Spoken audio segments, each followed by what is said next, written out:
ಸರಿನೂ ಹೀಗೆ ಕನ್ನಡನ ತುಂಬ ಎಂಡಿಗೆ ಮಾಡ್ತೀರ, ಅದೊಂದು ಬೇಜಾರಿರುತ್ತೆ ಒಂದು ಮನಸ್ಸಲ್ಲಿ. ಕನ್ನಡ ಅಷ್ಟೊಂದು ಕೆಳದ ಮಟ್ಟಕ್ಕೆ ಇಳಿದಿಲ್ಲ, ಕನ್ನಡನ ತುಂಬ ದೊಡ್ಡ ಸ್ಥಾನದಲ್ಲಿದೆ. ಮುಂದೆ ನಡೆಯೋ ಕಾರ್ಯಕ್ರಮದಲ್ಲಿ ಈ ಥರ ಮಾಡಬೇಡಿ, ಈಗಾದರೆ ನಾವ್ಯಾರೂ ಬರೋದಿಲ್ಲ. ಜೈ ಕರ್ನಾಟಕ ಮಾತೆ. ನಾನು ಬಿಡಿ, ನಮ್ದೆಲ್ಲ ಬಂದಿದೆ ಹೋಗಿದೆ ಬರ್ತಾ ಇರುತ್ತೆ. ನಾವೆಲ್ಲ ಫಸ್ಟ್ ಫಿಲ್ಮ್ಗೆ ತೊಗೊಂಡ್ವಿ ಬೆಸ್ಟ್ ಆಕ್ಟರ್ ಅವಾರ್ಡ್.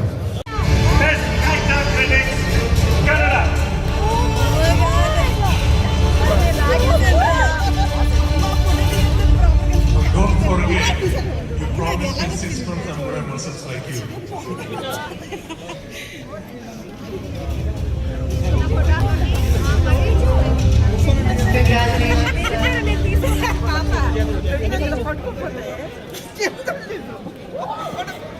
ನನಗೋಸ್ಕರ ವೆಯ್ಟ್ ಮಾಡ್ತಾರೆ ನಮ್ಮ ಕನ್ನಡದ ನಟ ನಟಿಯರಿಗೆ, ಕನ್ನಡ ಅಭಿಮಾನಿಗಳಿಗೆ, ಮತ್ತು ಎಲ್ಲ ಸಿನಿಮಾ ಅಭಿಮಾನಿಗಳಿಗೆ, ಮತ್ತು ನನ್ನ ಅಭಿಮಾನಿಗಳಿಗೆ ನಿಜವಾಗ್ಲೂ ಥ್ಯಾಂಕ್ಸ್ ಹೇಳ್ತೀನಿ. ಈ ಕಾರ್ಯಕ್ರಮ ಯಾವಾಗಲೂ ಈ ಥರ ಮಾಡೋಕ್ಕೆ ಹೋಗಬೇಡಿ ನೆಕ್ಸ್ಟ್ ಎಲ್ಲನೂ. ನಾನು ಬಿಡಿ, ನಮ್ದೆಲ್ಲ ಬಂದಿದೆ ಹೋಗಿದೆ ಬರ್ತಾ ಇರುತ್ತೆ. ಯಾರೋ ಹೊಸಬರು ಬಂದಿರ್ತಾರೆ, ಅವ್ರಿಗೆಲ್ಲ ಈ ಥರ ಮಾಡಿದಾಗ ತುಂಬ ಮನಸ್ಸಿಗೆ ನೋವಾಗುತ್ತೆ ಅಲ್ವಾ? ತುಂಬ ಜನ ಹೊಸಬರು ಬಂದಿರ್ತಾರೆ. ನಾವೆಲ್ಲ ಫಸ್ಟ್ ಫಿಲ್ಮ್ಗೆ ತೊಗೊಂಡ್ವಿ ಬೆಸ್ಟ್ ಆಕ್ಟರ್ ಅವಾರ್ಡ್. ಸುಮಾರು ಜನ ಹೆಣ್ಮಕ್ಳು, ಹೊಸ ಗಂಡ್ಮಕ್ಳು ಇನ್ಸ್ಪೈರ್ ಆಗಿಬಿಟ್ಟು ಕಾಯೋರು ಸಡನ್ನಾಗಿ ಈಗ ಮಾಡಿದಾಗ ಅದು ತೊಗೊಂಡ್ರೂ ವೇಸ್ಟ್ ಅನ್ಸುತ್ತೆ. ಸೊ ಬೆಟರ್ ಇಡೀ ನಮ್ಮ ಕನ್ನಡನ ಇನ್ಚಾರ್ಜ್ ಆಗಿರೋ ಈ ತಂಡ ಈ ಪ್ರಾಬ್ಲಮ್ಗಳಾಗ್ತಾರೆ, ಈ ತಪ್ಪಾಗ್ತಾರೆ ನೋಡಿಕೊಂಡ್ರೆ ತುಂಬ ಚೆನ್ನಾಗಿರುತ್ತೆ. ಎಲ್ಲರೂ ದಯವಿಟ್ಟು ಕೂತ್ಕೊಳ್ಬೇಕು ಅಂತ ಕೇಳ್ಕೊಳ್ತೀವಿ.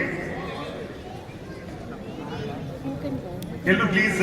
ಪ್ರತಿ ಸರಿನೂ ಹೀಗೆ ಕನ್ನಡನ ತುಂಬ ಎಂಡಿಗೆ ಮಾಡ್ತೀರ, ಅದೊಂದು ಬೇಜಾರಿರುತ್ತೆ ಒಂದು ಮನಸ್ಸಲ್ಲಿ. ಕನ್ನಡ ಅಷ್ಟೊಂದು ಕೆಳದ ಮಟ್ಟಕ್ಕೆ ಇಳಿದಿಲ್ಲ, ಕನ್ನಡನ ತುಂಬ ದೊಡ್ಡ ಸ್ಥಾನದಲ್ಲಿದೆ.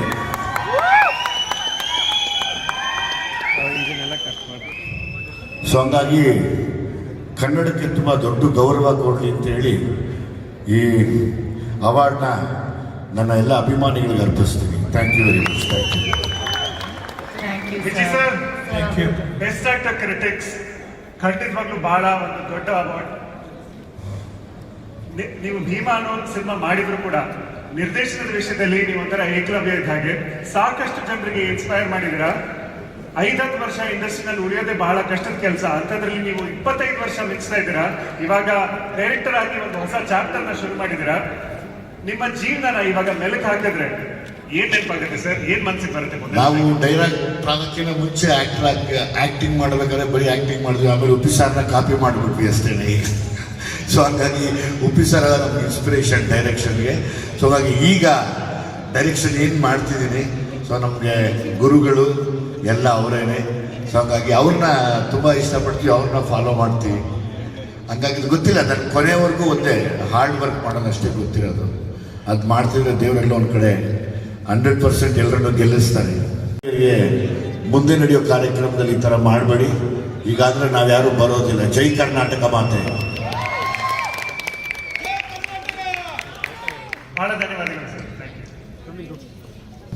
ಬಹಳ ಧನ್ಯವಾದಗಳು ಸರ್. ಆಕ್ಚುಲಿ ನಿಮ್ಮಂತ ಲೆಜೆಂಡ್ಸ್ ಈ ಒಂದು ವೇದಿಕೆ ಮೇಲೆ ಬಂದಿರೋದಕ್ಕೆ, ವೇದಿಕೆಯ ಸೊಬಗು ಮೇರೆಗೂ